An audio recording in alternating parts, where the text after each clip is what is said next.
I was at this beautiful resort recently, and right by the reception, there was this very clear stream filled with fish swimming around.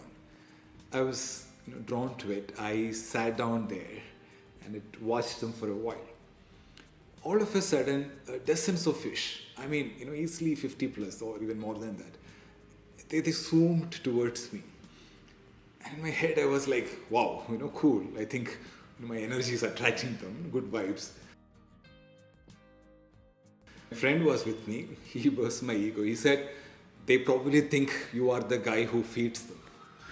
And he was right. All those fishes came to me with their mouths wide open, expecting food.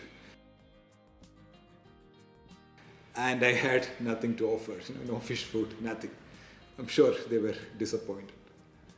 The fishes saw me and immediately reacted out of pure instinct, right? So while walking back, I was thinking about this famous experiment by Pavlov. I'm sure most of you are familiar with. So Pavlov, a Russian scientist, he conducted this very famous study where he rang a bell every time he fed his dog. So after some time, the dog started producing saliva, salivating just at the sound of the bell, even if there was no food. So in psychology, this is called classical conditioning, where our brain is trained to react to a stimulus based on repeated associations. So we react because our brain remembers a lot of these old patterns, right? So just like the fish, we have a lot of conditioned responses within us. We are wired to react in a certain way. It can be certain situations, people, different triggers for different people. Sometimes it can be a tone of voice or a facial expression, even the way someone says something. And before we know it, we are reacting, right? Sometimes overreacting. Not because of what's happening. It is because our brain is playing an old tape from the past. The good news is, as human beings, we have the power to change our response. What does it mean? It means we have the power to pause, observe, and choose how to react, respond. It may not be easy all the time, but it's absolutely possible if we are mindful and aware. So Viktor Frankl said, he said beautifully in his classic book, Man's Search for Meaning. This is one of my all-time favorite book. It's a must-read book if you have not read. He said, between a stimulus and the response, right, there is a space.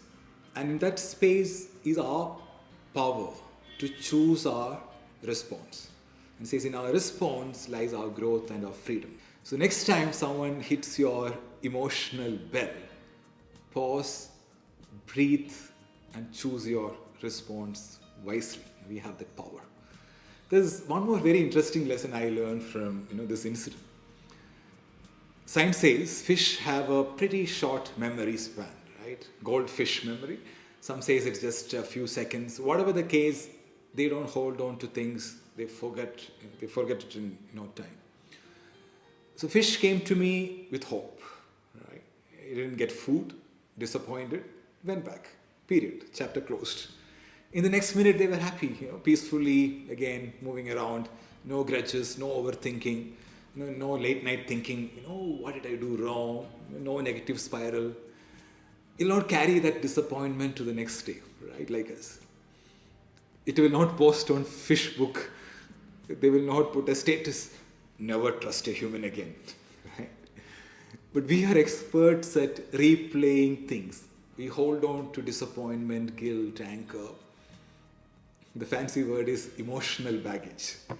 So the lesson is, if you want to swim gracefully through life, just let go. Forget it like a fish.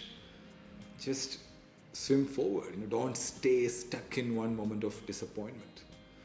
So we have oceans to cross, like new waters to explore. So keep moving.